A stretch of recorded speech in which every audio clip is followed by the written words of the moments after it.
Halo,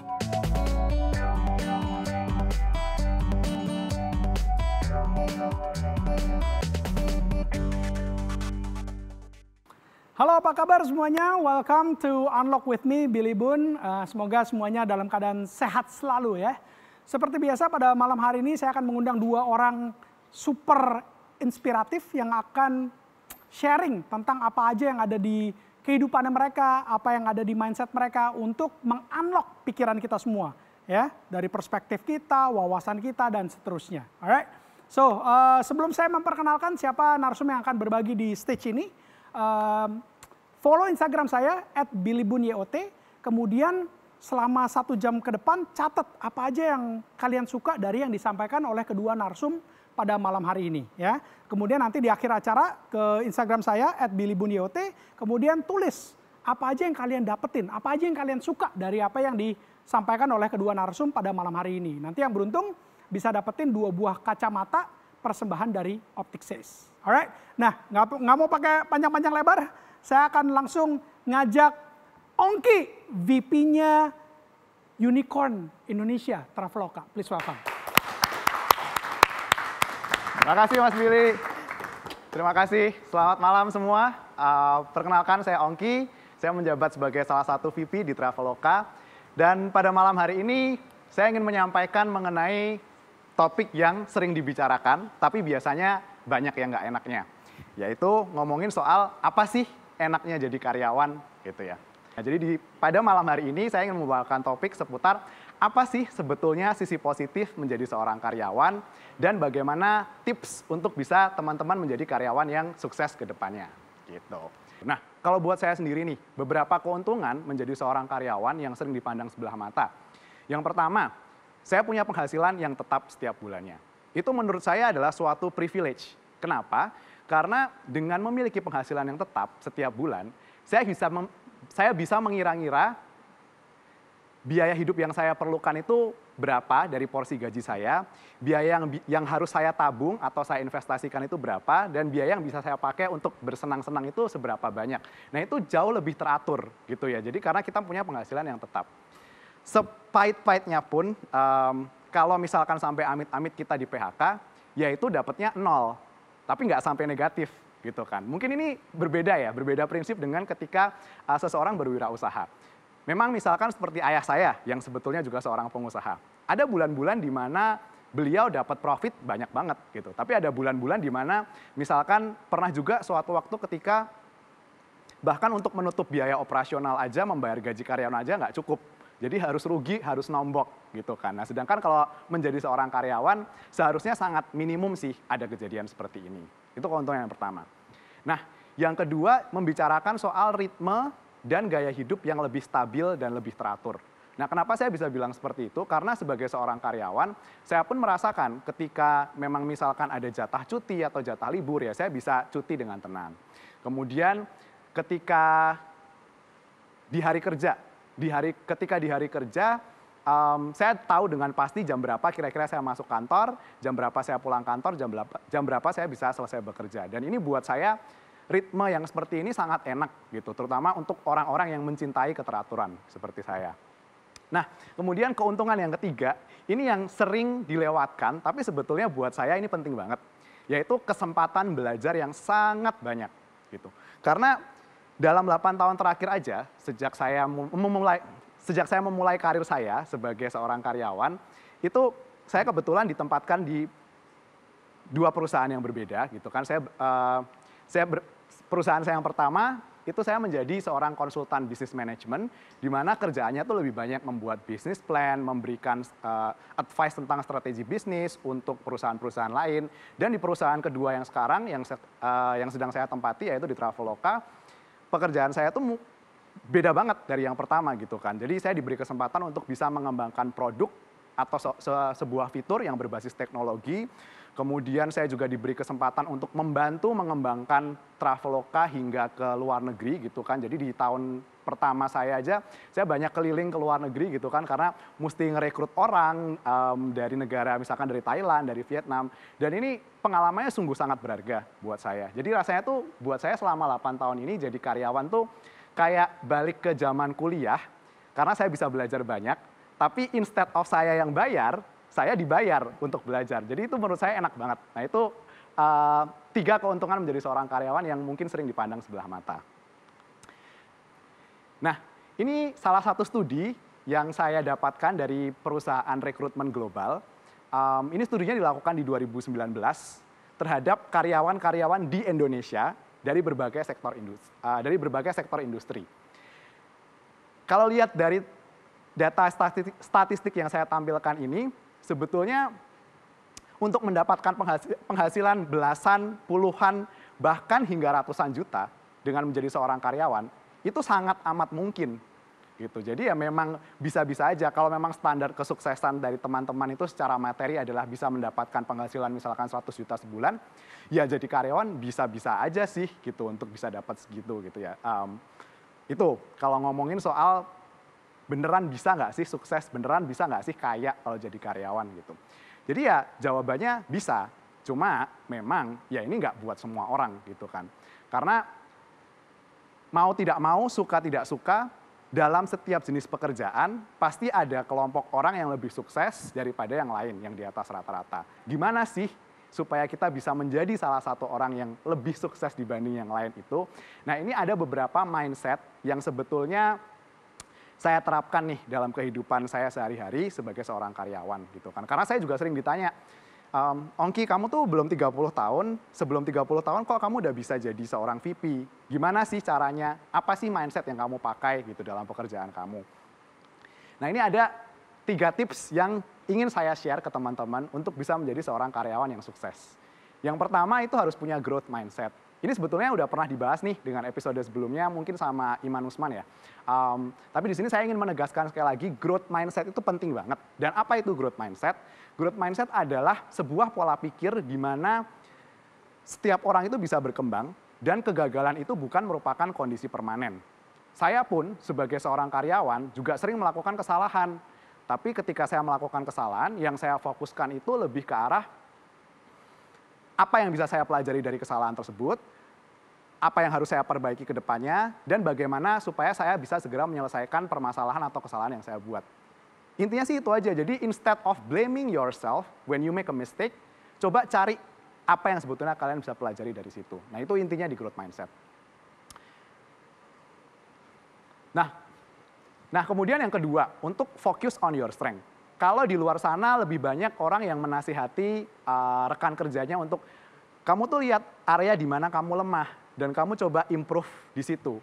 Itu benar, itu nggak salah teman-teman gitu. Tapi untuk melakukan improvement atau perbaikan di area yang kalian lemah itu biasanya membutuhkan effort yang jauh lebih banyak. Jadi kalau saran saya malahan coba perbaiki di area yang kalian lemah sampai di batas minimum itu acceptable dan tidak mengganggu pekerjaan kalian.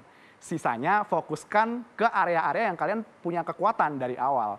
Karena dengan kalian berfokus ke area yang kalian dari awalnya kuat, dengan berfokus ke kelebihan kalian, itu akan meningkatkan nilai jual kalian atau unique selling point kalian ke manajer kalian ataupun ke perusahaan. Simpelnya gini aja deh, kalau kita ngomong seorang CEO pun nggak akan bisa menjalankan perusahaannya sendiri. Dia akan butuh tim dari berbagai macam background dengan berbagai macam latar belakang dan kemampuan. Nah, makanya jadi penting untuk teman-teman sekalian bisa menemukan apa sih sebetulnya kelebihan kalian di awal dan kalian asah, kalian tajamkan terus supaya itu bisa dilirik oleh perusahaan kalian. Nah tips yang ketiga adalah continuous learning. Ini menurut saya juga penting banget karena menurut saya sebagai seorang manusia dari hidup sampai mati itu adalah proses pembelajaran. Kita nggak pernah berhenti belajar. Begitu pula ketika kita bekerja. Dalam setiap pekerjaan kita, dalam segala sesuatu yang kita lakukan, itu memang kita perlu selalu belajar. Dan nggak peduli posisinya udah setinggi apapun, pasti akan ada hal baru yang bisa dipelajari. Jadi kalau dengan peribahasa padi semakin berisi semakin merunduk, itu menurut saya benar banget gitu. Karena saya pun merasakan di awal-awal saya bekerja, itu rasanya gue kan udah bisa ini, gue udah bisa itu. Pasti banyak perusahaan yang mau sama gue gitu kan. Tapi actually it's not the truth gitu. Karena justru semakin saya memiliki pengalaman yang banyak, semakin saya ngerasa, kok ini saya belum tahu ini ya, saya belum tahu itu ya. Kayaknya saya masih perlu belajar di sini, saya mau perlu belajar di situ gitu kan. Jadi itu inti continuous learning sih. Intinya jangan pernah bosan-bosan untuk belajar. Karena ketika kalian stop belajar, yaitu adalah saat dimana kalian stop bertumbuh dan berkembang. Gitu. Nah, tadi kalau udah ngomongin tips jadi karyawan sukses gitu kan. Terus misalkan kalian memang sudah merasa kalian sukses jadi karyawan. Dan ini statement atau argumen yang selanjutnya sering disampaikan orang-orang. Ya, tapi namanya mau sesukses apapun jadi karyawan, ya tetap aja rasanya beda sama berwirausaha, punya usaha sendiri. Nah, jawaban saya untuk ini adalah, ya iya, memang beda. Namanya jadi karyawan dan jadi seorang wirausaha, ya memang beda gitu kan. Nah, makanya jangan memfokuskan diri kalian dengan standar kesuksesan orang lain, tapi lihatlah ke dalam diri kalian sendiri, sebetulnya apa sih yang kalian mau capai dalam hidup ini, apa sih value-value yang penting dalam hidup ini, dan lihat juga potensi, bakat, dan minat kalian, gitu. Sebetulnya lebih cocok kemana. Gitu. Jadi buat teman-teman karyawan di luar sana, hold your head high and be proud. Saya Ongki Saputra, selamat malam. Dari saya SD sampai saya kuliah, saya itu terbiasa mendapatkan nilai yang bagus, prestasi yang oke.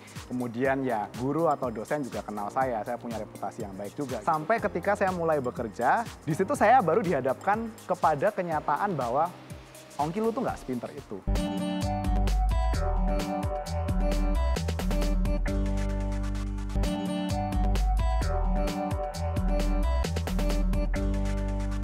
Ongki, thank you so much udah sharing. Sama-sama. Dan Ongki, lu tuh salah satu few bener-bener segelintir orang yang saya kenal yang bisa bilang saya bangga menjadi seorang karyawan. Dan that's amazing. Dan you know why? Karena gini, saya ketemu banyak banget anak-anak muda di luar sana yang stigma di masyarakatnya tuh bilang yang gue keren, gue pengusaha, lu karyawan, gue anggap remeh gitu.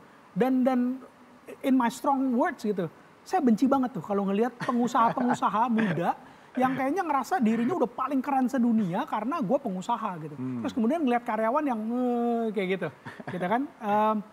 Karena karena nggak ada satupun pengusaha yang sukses tanpa dibantu sama karyawannya, benar kan? Betul, nah betul sekarang banget. pertanyaan saya gini, gimana caranya seorang Ongki bisa tadi di your last slide gitu ya, be proud.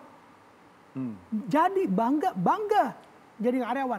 Gimana caranya gitu? Mungkin di luar sana ada yang berpikir yang ya Mas Ongki bisa bangga jadi karyawan ya kerja di Traveloka, siapa yang nggak tahu.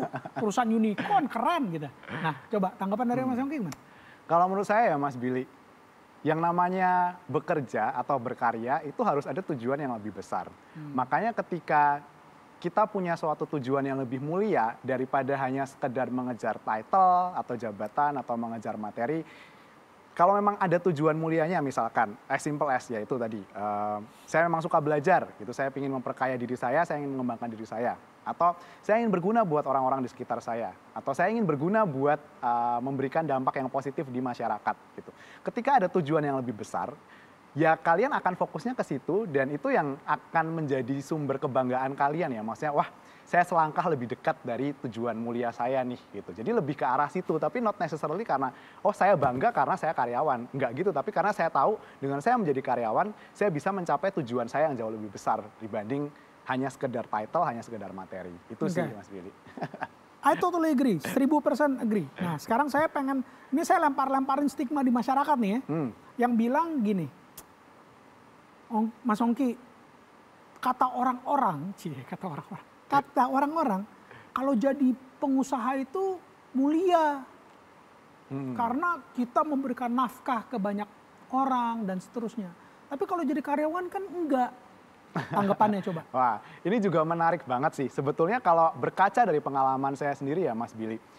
Saya nggak yakin kalau memang misalkan saya dulu jadi wirausaha, saya akan memiliki anggota tim sebanyak ini gitu. Jadi anggota tim saya sekarang ada sekitar 35 orang, itu yang pegawai tetap. Kemudian saya punya sekitar 10-15 orang yang karyawan outsource. Nah saya merasa justru, saya bisa membuka kesempatan kerja untuk anggota tim saya ya. Walaupun sekarang masih 50 orang, tapi kedepannya saya nggak tahu seberapa banyak lagi gitu kan yang bisa saya bantu. Jadi kalau bilang jadi karyawan itu nggak mulia atau nggak bisa membantu, saya rasa Salah, kurang tepat ya gitu. Karena bukan kurang tepat, salah itu. gitu. Karena ya semua orang, saya percaya semua orang tuh punya andilnya dalam masyarakat. Ya kalau kamu bisa membantu, memberikan dampak positif kepada orang-orang, kamu bisa membantu orang lain dengan menjadi wirausaha, ya bagus. Gitu. Tapi apakah jadi karyawan nggak bisa melakukan itu? Enggak juga, bisa juga kok gitu. Pasti ada aja jalannya. Gitu. Oke, buat sekarang yang lagi nonton kita, terus kemudian bilang, oke Mas Ongki, thank you so much ya. Oh ternyata jadi karyawan juga keren ya, ternyata bisa keren, bisa mulia juga gitu. Nah cuman sekarang nih saya, gimana caranya bisa kayak Mas Ongki nih, yang bisa karirnya bagus. Hopefully suatu hari saya juga pengen jadi seorang VP. Mindset, kan tadi udah bilang nih growth mindset, ya kan, terus belajar terus dan seterusnya. Tapi untuk bisa punya satu step, gimana caranya supaya bisa punya growth mindset? Gimana supaya punya mindset atau mental untuk selalu terus mau belajar? Gimana coba? Jujur kalau saya itu, gini ya, kalau Mas Billy ini agak backtrack ke belakang nih. Waktu saya zaman kuliah atau bahkan dari saya SMA, SMP, SD. Saya itu selalu terbiasa menjadi, ya ini nyombong dikit boleh lah ya. Boleh. Ini ajang untuk humble bragging, boleh. Silakan. Jadi dari saya SD sampai saya kuliah, saya itu terbiasa mendapatkan nilai yang bagus, prestasi yang oke. Kemudian ya guru atau dosen juga kenal saya punya reputasi yang baik juga gitu kan selama saya belajar. Nah, jadi saya sebetulnya boleh bilang hidup saya itu lurus-lurus aja, mulus-mulus aja. Sampai ketika saya mulai bekerja, di perusahaan saya yang pertama sebagai salah satu konsultan manajemen, di situ saya baru dihadapkan kepada kenyataan bahwa Ongki lu tuh nggak sepinter itu, Ongki lu tuh nggak sejago itu, lu tuh masih perlu banyak banget belajar, lu tuh nggak tahu apa-apa gitu kan. Itu saya benar-benar berasa banget karena ya kolega-kolega saya pun juga yang nggak kalah keren-keren juga nih Mas Billy, yang lulusan Harvard, lulusan MIT, lulusan mana. Wah, saya tuh kadang merasa, wah kayak gue cuma lulusan lokal nih, gue cuma lulusan ITB doang gitu kan. Jadi pada saat itu saya baru berasa, oh iya ya ternyata memang saya masih perlu banyak belajar. Masih banyak sekali yang kurang dari diri saya. Nah dari situlah justru saya jadi terpacu gitu. Jadi dari yang awalnya karena minder lihat teman-teman, jadinya saya jadi kayak nggak bisa nih, gue harus berubah. Kalau kayak gini gue bakal kalah sama yang lain gitu loh. Gue nggak bakal bisa semaju yang lain. Jadi itu yang mendasari kenapa akhirnya saya mulai belajar. Kemudian tentu dalam proses pembelajaran ya kesandung-sandung terus juga sih Mas Billy gitu. Sampai sekarang pun saya juga masih beberapa kali kesandung gitu kan. Tapi ya itu, untungnya saya juga menemukan seorang manajer yang baik juga di perusahaan saya yang sekarang. Beliau ini yang mengajari saya begitu banyak hal. Dan ketika saya melakukan kesalahan, dia tuh nggak pernah marahin saya.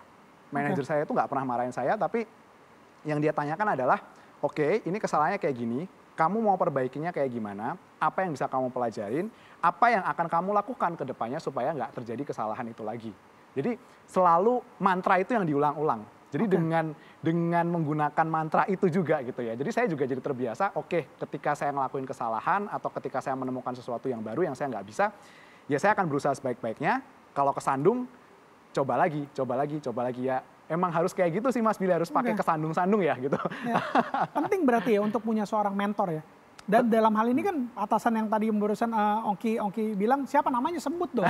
Mumpung di TV gitu loh. Atasan saya itu namanya Alvan Hendro, dia itu CEO untuk Traveloka yang accommodation dan eats. Jadi kalau Mas Billy lihat yang bagian hotel dan bagian Traveloka eats, nah itu beliau yang memimpin sih. Jadi selama 5 tahun ke belakang saya kerja sama beliau. Jadi beruntung punya atasan langsung yang boleh dibilang sebagai mentor yang setiap kali di kesandung-sandung segala macam bukannya diomelin tapi malah Ongki tuh dipaksa untuk berpikir, untuk menganalisa, terus kemudian cari solusinya. Betul, gitu ya. Betul. Jadi itu harus kombinasi dua gitu. Jadi dari sayanya juga, dari diri kita sendiri kita juga harus punya kemauan untuk belajar. Dan harus didukung juga dengan lingkungan yang mendukung gitu. Karena kadang kalau cuma salah satu pihak, akan struggle-nya jauh lebih berat sih ya Mas Billy gitu. Kalau kita niatnya belajar nih, tapi nggak didukung dengan lingkungan kerja yang baik. Jadinya ya, kita mungkin bakalan stres sendiri, ya elah gue mau belajar, lu halang-halangin terus gitu. Lu gak kasih gue kepercayaan, gak kasih kesempatan juga untuk mencoba hal-hal yang baru. Itu juga unfortunately terjadi juga sih. Pernah nggak ngerasain? Jadi maksudnya gini, mungkin yang nonton kita malam hari ini bilang, wah pantesan Mas Ongki bisa jadi VP. Punya atasannya enak, bisa jadi mentor. Saya di kerjaan nggak gitu Mas Ongki. Saya tuh, saya ngasih ide ditolak. Saya begini diomelin, saya begini diapain. Kayaknya nggak mendukung gitu. Nah, cuman yang saya selalu bilang juga yang, ya udah kalau saya nih selalu pesannya yang, ya udah kalau memang merasa nggak bisa berkembang, cabut keluar dari perusahaannya gitu. Jangan ngeluh mulu gitu kan. Nah kalau Mas Ongki ngasih tanggapannya gimana? Nah lumayan mirip sih Mas Billy. Jadi kayak memang ya selama kamu masih mendapatkan penghasilan dari perusahaan itu ya ya jangan menjelek-jelekan gitu kan. Kalau saya sih prinsipnya kalau emang kamu udah nggak kuat atau kamu merasa nggak bisa berkembang di situ, keluar oke. Tapi selesaikan dulu masalah kamu di situ gitu loh. Jangan menjadikan keluar dari suatu pekerjaan atau pindah ke perusahaan lain itu sebagai pelarian. Nah itu yang saya juga nggak suka gitu. Karena ya namanya kamu punya masalah, coba diselesaikan dulu gitu. Karena dalam setiap masalah pasti ada pembelajaran. Itu yang menurut saya penting banget gitu kan. Jadi kalau udah puas belajarnya di situ, udah yakin mantap 100% bahwa nggak bisa berkembang lagi di sini, tapi masalahnya juga udah kamu beresin, oke ya boleh, it's time for you to move on. Daripada tetap ada di situ, kemudian terus ngejelek-jelekin, ngeluh, jadi kerikil di perusahaan malah gitu jadi ya. bikin toxic environment juga kan buat teman-teman yang lain yang mau belajar gitu. Jangan kayak gitu sih. Alright, jangan kemana-mana karena abis ini masih ada seorang narsum yang akan berbagi inspirasi dan akan meng-unlock pemikiran kita semua. Don't go anywhere. Man, thank you so much bro. Thank you. Kasih seseorang ikan, maka kamu akan memberikan dia makan 1 hari. Tetapi ajari dia cara mencari ikan, cara mengail ikan, kamu telah memberi dia makan seumur hidup.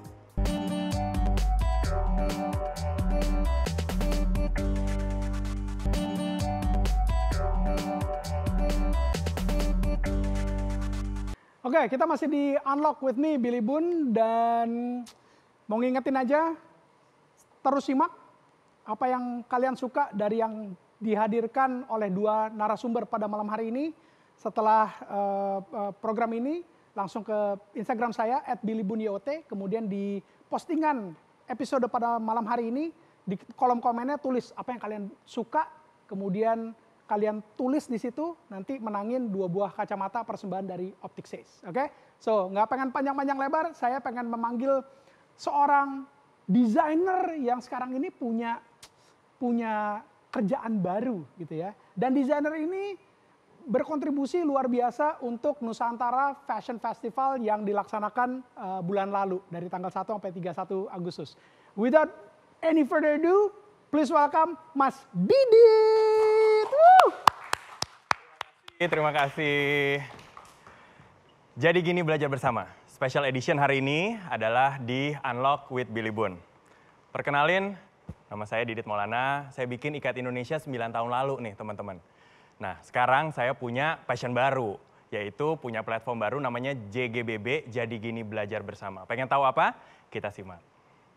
Pertama, saya mau mengucapkan terima kasih buat teman-teman yang udah mengalokasikan waktu, berinvestasi. Investasi apa? Investasi waktu, investasi modal untuk konsentrasi, untuk menyimak apa yang akan saya sampaikan ini. Mudah-mudahan yang akan saya sampaikan bisa memberikan satu perspektif baru ya buat teman-teman. Hari ini kita punya quotes. Saya senang banget dengan quotes ini dari Presiden Thomas Jefferson ya, Presiden Amerika Serikat ketiga. If you want something you've never had, you must be willing to do something you've never done. Ya, jadi kalau pengen sesuatu tapi belum sempat dapat di sekarang, berarti kita harus ada sesuatu yang kita rubah. Harus ada kebiasaan-kebiasaan yang harus kita disrupted gitu. Nah, hari ini saya akan bahas nih. Pertama adalah situasi. Menyadari situasi seperti apa yang sekarang sedang terjadi. Apa yang berimbas kepada kami-kami para UMKM gitu. Kemudian setelah tahu situasinya, bagaimana cara kita meresponnya? Ya, dari merespon kemudian kita akan berinvestasi. Loh, kok hari gini malah justru disuruh investasi? Tenang, nanti kita akan bahas nih apa aja yang harus dan tepat untuk diinvestasi. Sehingga teman-teman jadi tahu kenapa sih saya bikin sebuah platform namanya Jadi Gini Belajar Bersama. Nah, ini adalah situasinya. Saya ambil dari sebuah piramida Maslow ya. Nah, di sini bisa terlihat sebelum pandemi kita nih selalu memenuhi ya, kebanyakan dari kita adalah bagaimana cara mengaktualisasi diri. Itu ada di urutan paling awal. Tetapi setelah saya dalami, setelah pandemi ini, Kita jadi sekarang adalah justru yang basicnya justru naik ke atas, teman-teman. Ya, jadi sekarang semua orang ingin sehat, semua orang ingin nyaman, semua orang ingin nutrisinya terpenuhi, gitu. Otomatis dengan adanya perubahan seperti ini, maka akan terjadi pergeseran pola konsumsi juga di masyarakat yang pada akhirnya akan mengakibatkan produksi atau UMKM juga sedikit terkena imbasnya. Nah, ini adalah sebuah hasil riset dari McKinsey Indonesia tahun 2020 ya. Ini menjelaskan bahwa mungkin teman-teman bisa lihat yang warna hijau ya. Ini adalah yang masih bertahan dan permintaannya terus meningkat, yaitu groceries atau kebutuhan sehari-hari sudah pasti. Kemudian karena di rumah aja jadi hiburan meningkat mau nggak mau. Dan yang masih bisa bertahan adalah sekarang itu kebutuhan untuk kita bisa memenuhi kebutuhan sehari-hari yang diperlukan di rumah lah, toiletries segala macam. UMKM. Bayangkan, jumlah UMKM, usaha mikro kecil menengah, itu adalah 62 juta. Dan untuk usaha besar jumlahnya 5.000. Nah, ini membuat persentasenya jadi timbang banget ya. Jadi UMKM itu 99,9% jumlahnya. Nah, kebayangkan teman-teman, kalau UMKM ini terkena imbas yang sangat dahsyat.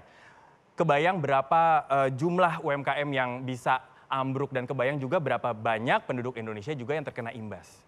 Setelah kita mengetahui situasinya, kemudian kita masuk, how do we respond to the situations?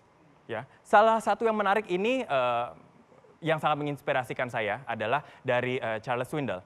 Life is 10% what happens to your life.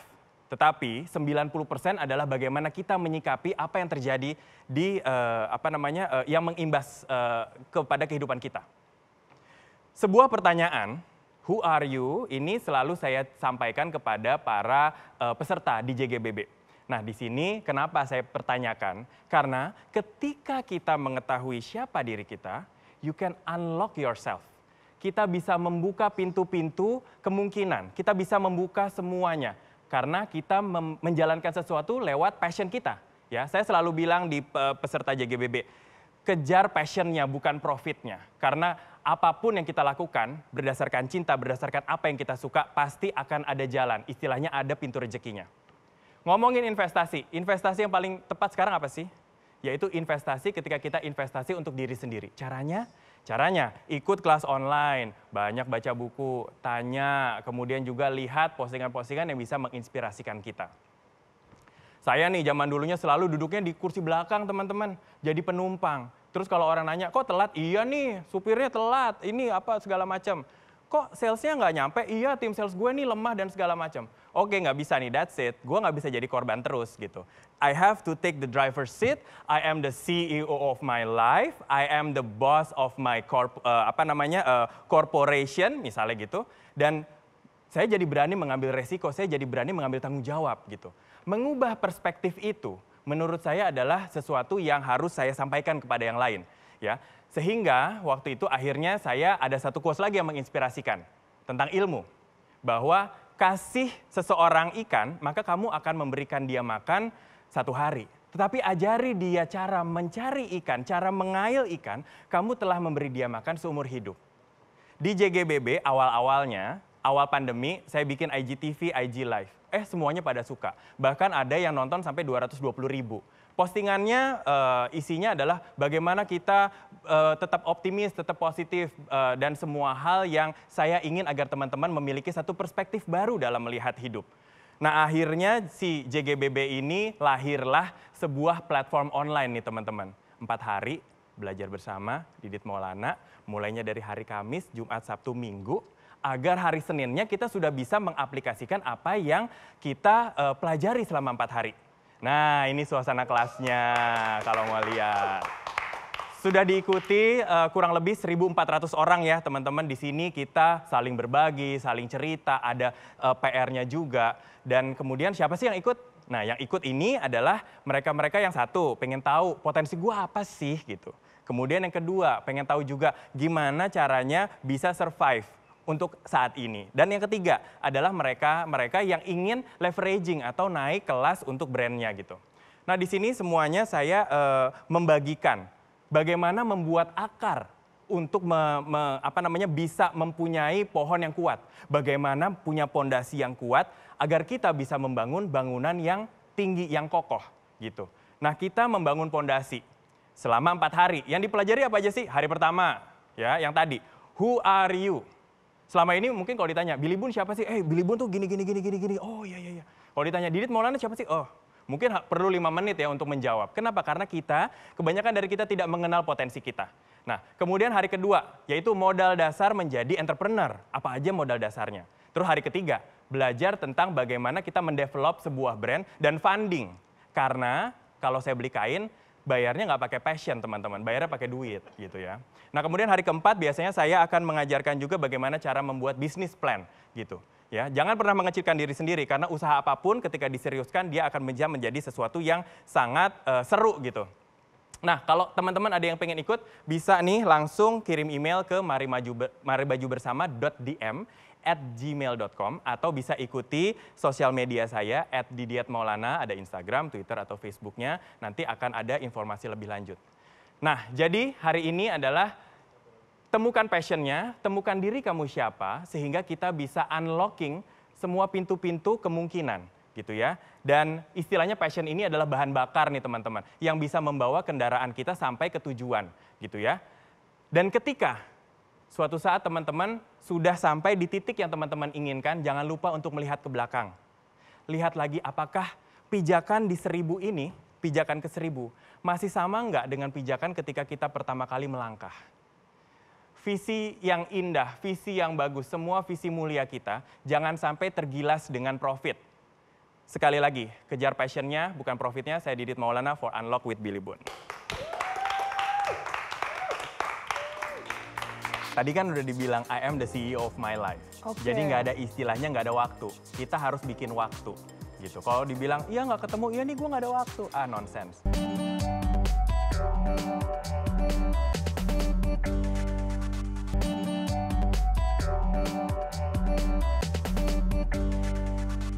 Mas Didit. Yes, Mas Billy. Thank you so much udah sharing. Thank you juga Sangat encouraging banget di saat-saat pandemi saat ini yang semuanya lagi sangat down. Sementara lu kasih tahu ke kita semua nggak boleh down, man.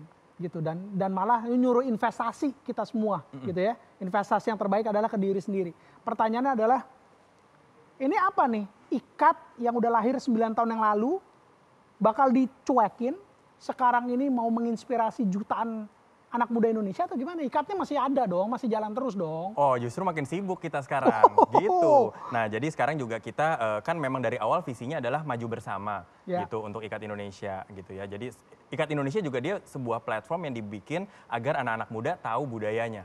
Gitu. Jadi memang ada visinya gitu. Nah, sekarang kita makin sibuk karena kita juga bekerja sama dengan beberapa korporasi untuk bikin ada masker dan beberapa memang produk yang memang sekarang demand-nya sedang dicari gitu.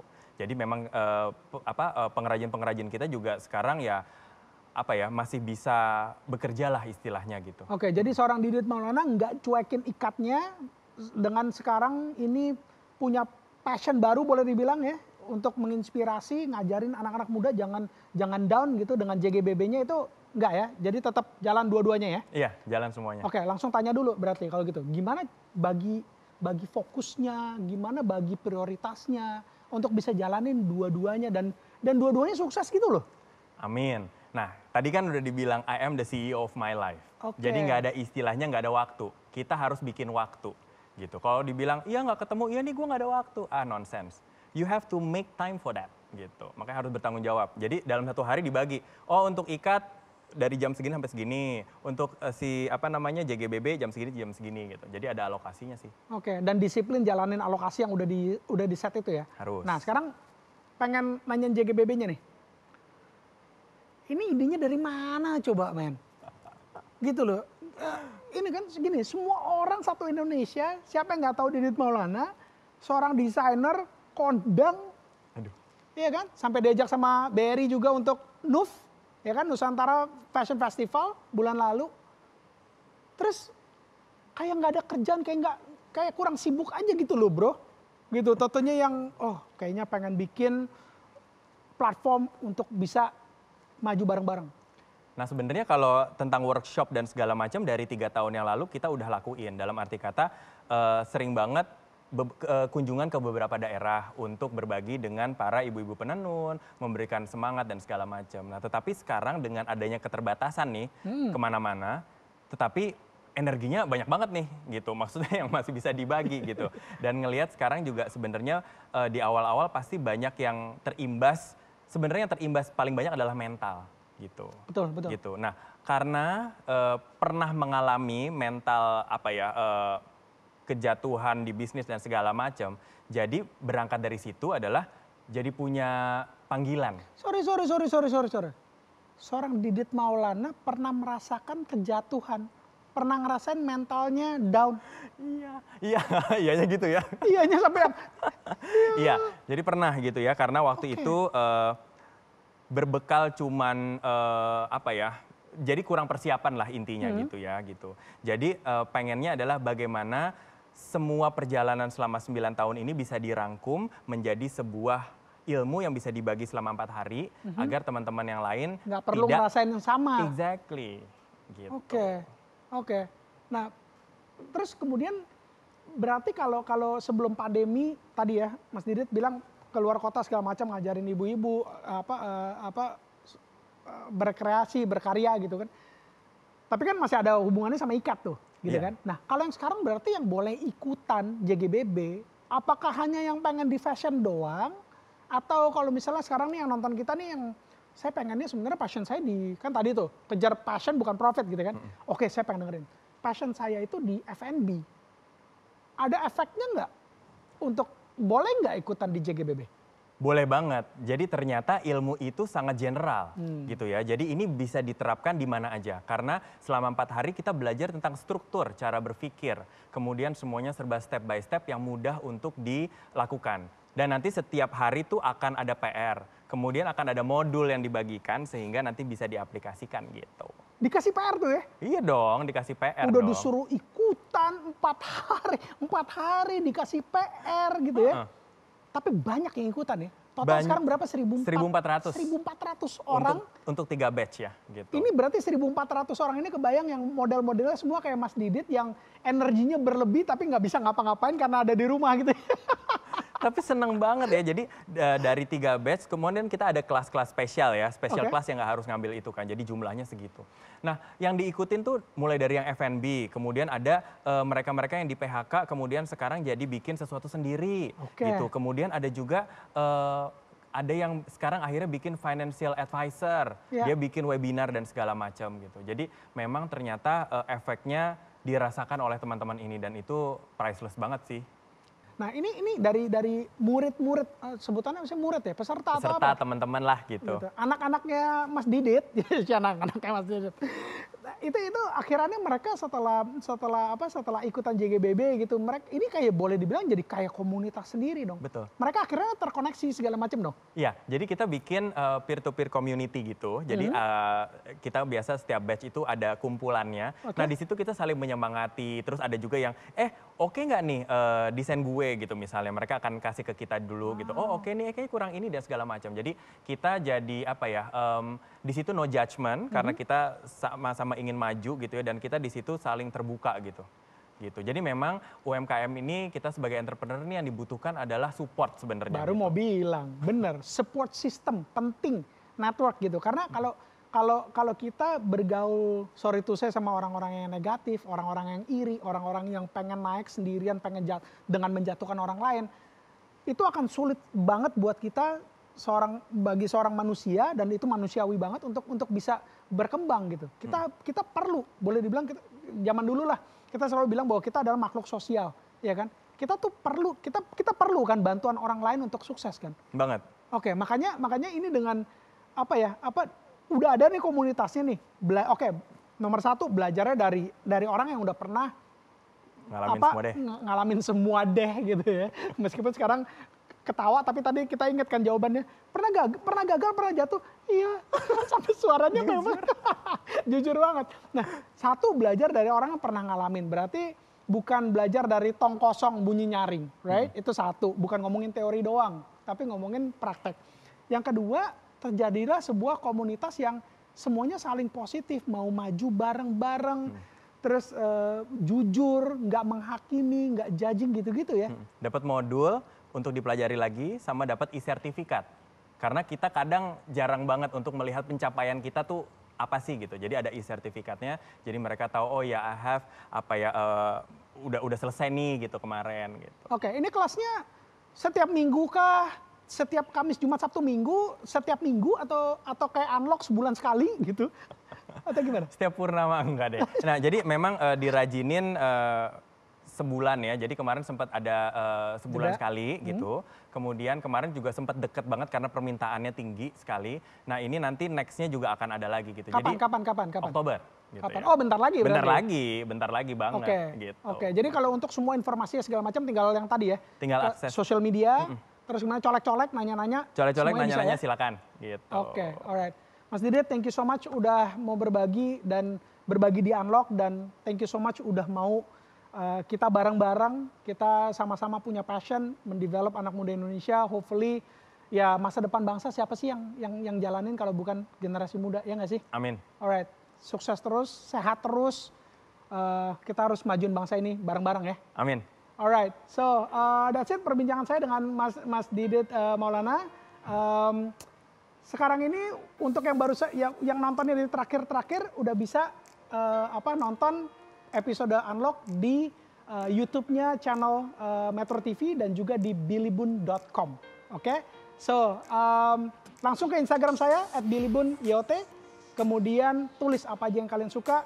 Hopefully kalian yang menangin 2 buah kacamata persembahan dari Optic 6. Until next month, be inspired. I'll see you on top. Nggak ada tepuk tangan nih. Terkesima. Dingin.